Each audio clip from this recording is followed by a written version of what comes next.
৫ মাসেরও বেশি সময় ধরে চলা সংঘাত বন্ধে সমঝোতায় পৌঁছাতে ব্যর্থ হওয়ার পর তেহরানের বিরুদ্ধে অভূতপূর্ব অর্থনৈতিক ব্যবস্থার কড়া হুঁশিয়ারি দিয়েছেন মার্কিন প্রেসিডেন্ট ডোনাল্ড ট্রাম্প। ২০ আগস্ট ট্রুথ সোশ্যালে দেওয়া এক পোস্টে তিনি ইরানের বিরুদ্ধে সর্বকালের শ্রেষ্ঠ ধ্বংসাত্মক অর্থনৈতিক অভিযান শুরুর ঘোষণা দেন।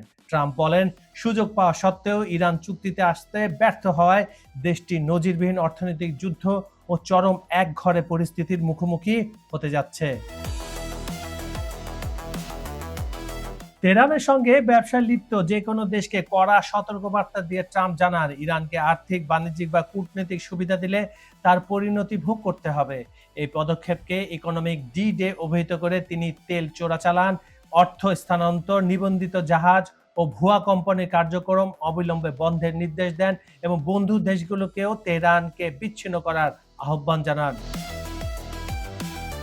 চলতি বছরের এপ্রিল থেকে মার্কিন প্রশাসন অপারেশন ইকোনমিক ফিউরির আওতায় কঠোর তেল, নৌ ও আর্থিক নিষেধাজ্ঞা চাপিয়ে আসছে। নির্দিষ্ট পদক্ষেপের বিস্তারিত প্রকাশ না করায় আল জাজিরার প্রতিনিধি মাইক হ্যানা মন্তব্য করেন, ট্রাম্পের বক্তব্যে কিছুটা হতাশার ছাপ রয়েছে।